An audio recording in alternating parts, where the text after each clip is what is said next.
നമസ്കാരം. സന്ദേശമാല കാണുന്ന എല്ലാ പ്രേക്ഷകർക്കും എൻ്റെ വിനീത നമസ്കാരം. കാരണങ്ങളെയും പൂർവജന്മത്തിലെ കർമ്മങ്ങളുടെ അനന്തരഫലം എന്നതിനാൽ മനുഷ്യർക്ക് രോഗങ്ങൾ ഉണ്ടായിക്കൊണ്ടേയിരിക്കും. കർമ്മരോഗങ്ങൾ അവയുടെ കാലം കഴിയുമ്പോഴല്ലാതെ അത് മാറുകയുമില്ല. മറ്റ് രോഗങ്ങൾക്ക് മൂലകാരണം ഭക്ഷണക്രമത്തിലുള്ള താളപ്പിഴകളുമാണ്. ശരീരത്തിനിണങ്ങുന്ന വിധത്തിലല്ലാതെ കണ്ട് ഭക്ഷണവും അധ്വാനവും കൂടിപ്പോയാലും കുറഞ്ഞുപോയാലും അസുഖം തന്നെയാണ് ഫലം. അപ്പോൾ ആയുർവേദജ്ഞാനികളായ വിശുദ്ധരന്മാർ വിധിച്ച വാത പിത്ത കഫ സംബന്ധിയായ 3 വക രോഗങ്ങളിൽ ഒന്നിന് നമ്മൾ അടിമപ്പെടും. ശരീരത്തിൻ്റെ ദഹനശേഷിക്ക് എന്താണ് ശരിയായി അറിഞ്ഞ് കഴിക്കേണ്ടത്, അത് എത്രത്തോളം കഴിച്ചാൽ നന്നായി ദഹിക്കും, ഇതൊക്കെ മനസ്സിലാക്കി നേരത്തെ കഴിച്ച ഭക്ഷണം ദഹിച്ചതിന് ശേഷം മാത്രം അതേ രീതിയിൽ അതേ അളവിൽ കഴിക്കുകയാണെങ്കിൽ ശരീരത്തിന് ഒരസുഖവും ഉണ്ടാവുകയില്ല. അല്പം പോലും മരുന്ന് വേണ്ടി വരികയില്ല എന്ന് സാരം. ശരീരമാദ്യം ഗരുധർമ്മ സാധനം എന്നാണല്ലോ പറയാറ്. ചുമരുണ്ടെങ്കിലേ ചിത്രം വരയ്ക്കാൻ പറ്റൂ. ധർമ്മ നിർവഹണത്തിനുള്ള ഉപകരണമായ ശരീരത്തിന് യാതൊരസുഖവുമില്ലാതെ ആരോഗ്യ ദൃഢഗാത്രനായി ഈ ഭൂമിയിൽ ദീർഘകാലം ജീവിക്കണമെന്നുണ്ടെങ്കിൽ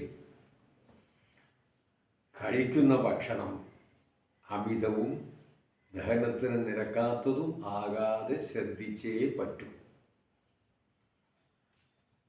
ദഹിക്കുന്നതെന്തോ അത് പാകമറിഞ്ഞ് ഒട്ടും അധികമാകാതെ കഴിക്കുകയാണ് വേണ്ടത്.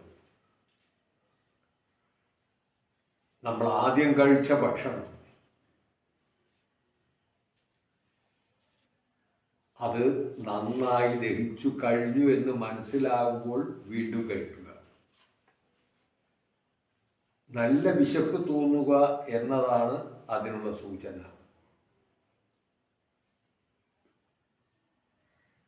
കഴിക്കുന്നതൊക്കെ ഇണങ്ങുന്ന പദാർത്ഥങ്ങളെ ആകാവൂ.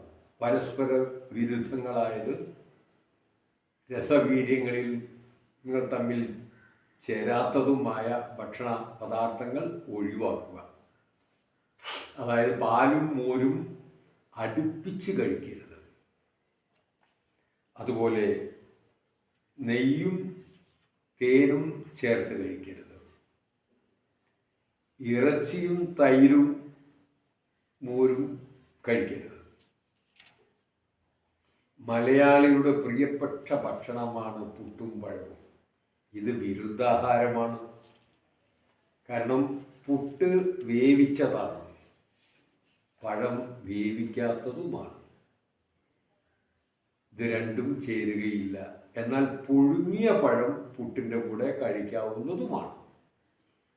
അങ്ങനെ ധാരാളം വിരുദ്ധാഹാരങ്ങളുണ്ട്.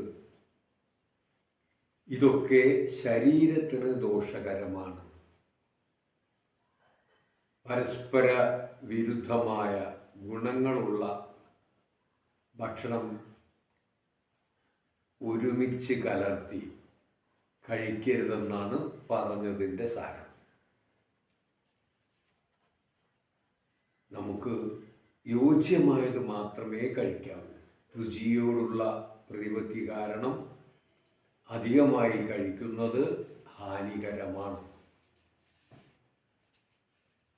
അവിടെയാണ് മനസ്സിൻ്റേതായ നിയന്ത്രണം വേണ്ടത്.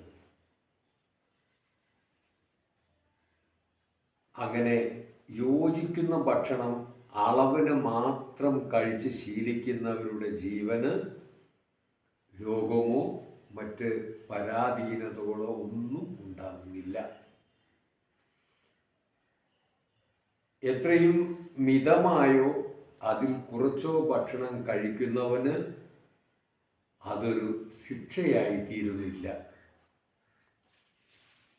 അല്പനേരത്തേക്കെങ്കിലും അവന് മന്ദത അനുഭവപ്പെടുന്നില്ല. സുഖവും ആനന്ദവും എപ്പോഴും അവൻ്റെ കൂടെ നിൽക്കുന്നു. അതുപോലെയാണ് വിപരീത അവസ്ഥയും പെരുന്തീനിയനായ ഒരുവനെ രോഗങ്ങളും അസ്വാസ്ഥ്യവും വിടാതെ പിടികൂടും. അവൻ ഏത് സമയത്തും മന്ദനായി മാത്രം ജീവിക്കുന്നു.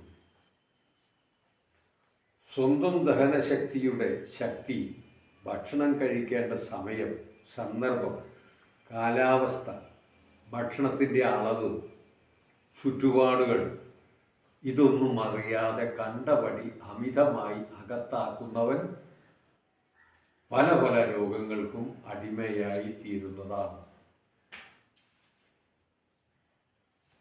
എന്താണ് രോഗം? അതുണ്ടാകാനുള്ള കാരണം എന്താണ്? എന്ത് പ്രതിവിധിയാണ് ഉത്തമമായിട്ടുള്ളത് എന്നൊക്കെയുള്ള കാര്യങ്ങൾ വളരെ ഗഹനമായി ചിന്തിച്ചറിഞ്ഞ് പാകം പിഴയ്ക്കാതെ ചികിത്സ ചെയ്യുക എന്നതാണ് വിഷഗ്വര ധർമ്മം.